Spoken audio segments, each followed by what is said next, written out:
Okay, I recently had two heat pumps installed and they're geothermal open loop systems. And I wanted to be able to determine how much water was flowing and how many gallons per minute, and ultimately the total gallons it was using over a period of time. So I bought this field effect sensor off of Amazon, and it's the typical one, come on focus, typical one that you would find. And if you go online, most of the programs you find use interrupts, and which is fine if you're using one sensor, but I needed two, and I spent a couple of weeks trying to get interrupts to work and never could. So out of desperation, I started looking for other commands, some way of doing it without an interrupt. And I ran across this command called pulse in. And what pulse in does is it just measures the time that the pulse on the pin is positive, or you can set it for other settings, but all I was looking for was just to measure the width of the pulse. So I ended up with this little tiny command where I just check for the pulse in 1 second. So the longer it takes for it to measure the pulse in, obviously the slower the water's flowing. So I'm not even measuring the pulse, I'm just allowing that to count how many pulses I get in a second. So with a 4-line command, I was able to get very accurate readings. In fact, they're as accurate as what I would get with an interrupt. Of course, you have to dedicate code to it. It won't do it in the background. But you can also have as many of these things as you want.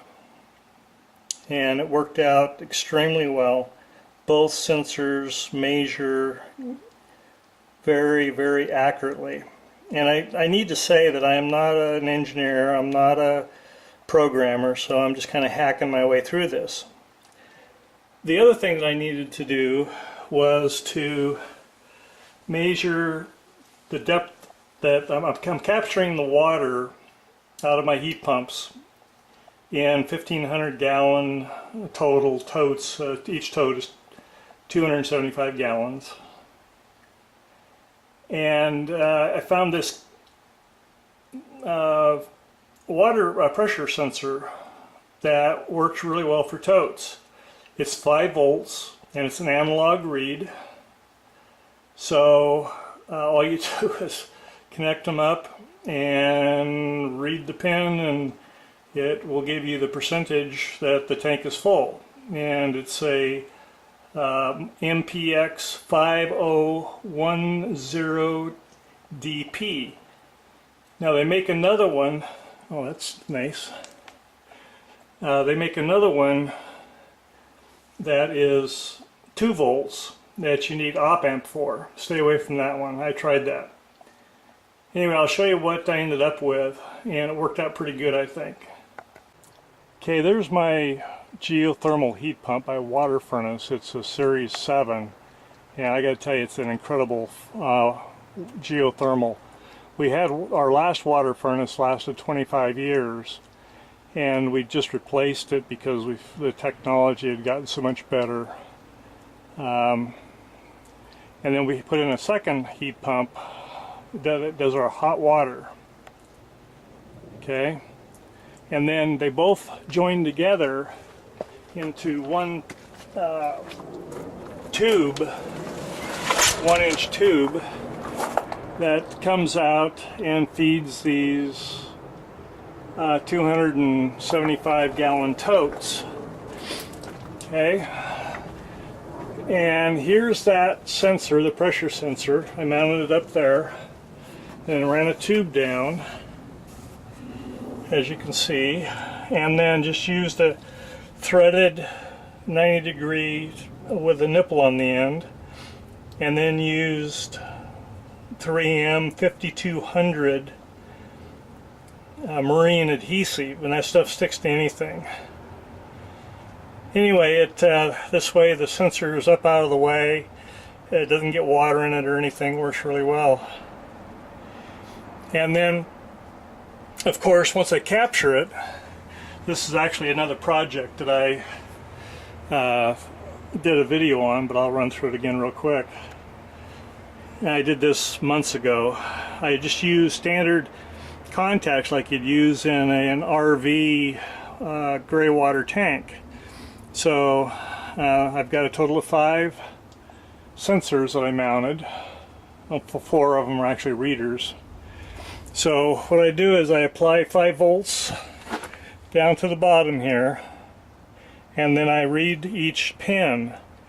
When water gets up this high, there will be a slight voltage flow, and I measure that, and then I know it's up that high. And then of course in this one, and then this one, and then when it hits this one, I have an Arduino hooked up via relay to control a sprinkler pump that pumps out water to 13 gear-driven sprinklers. And so that 1,500 gallons then drains down, and then whenever this pin down here reads 0, we know the tank is empty, and the pump shuts off. And it has not missed a beat. It has worked flawlessly now for a couple months. Very happy with the way it turned out. Okay, and then the flow meters are placed into basically the outflow from both heat pumps, so that the water is, if it was on a downslope, the water would actually pick up speed and spin the propeller too fast. So by putting it on the upside, I can be guaranteed that the water going by is the actual volume. The other thing you need to do is to calibrate those flow sensors. And the easiest way to do it, I found, is just run a program and then have the sensor outside hooked up to a garden hose, with an on-off valve, and then just measure how long it takes to fill up a 5-gallon bucket and make sure it's, where exactly 5 gallons is, and repeat it 2-3 times so that you get a consistent reading. In my case, I have a 3/4 inch flow sensor and also a 1-inch flow sensor, and one of them had a correction of 1.1 and the other one had a correction of, I believe it was 1.5. So there is some variance in them, but I got them down to where they are extremely accurate. At least knew they are. Now what they'll be like after a year or so, I don't know, but I put them in line so that they're going to be real easy to replace.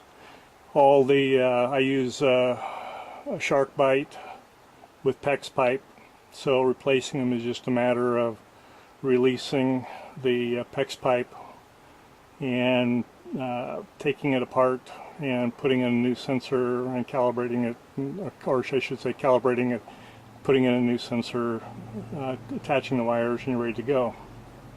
And the flow sensor, even though it has a lot of pins, or excuse me, not the flow sensor, but the water depth sensors, has a lot of pins, but you only use 3 of them. Plus, minus, and then signal. So very straightforward.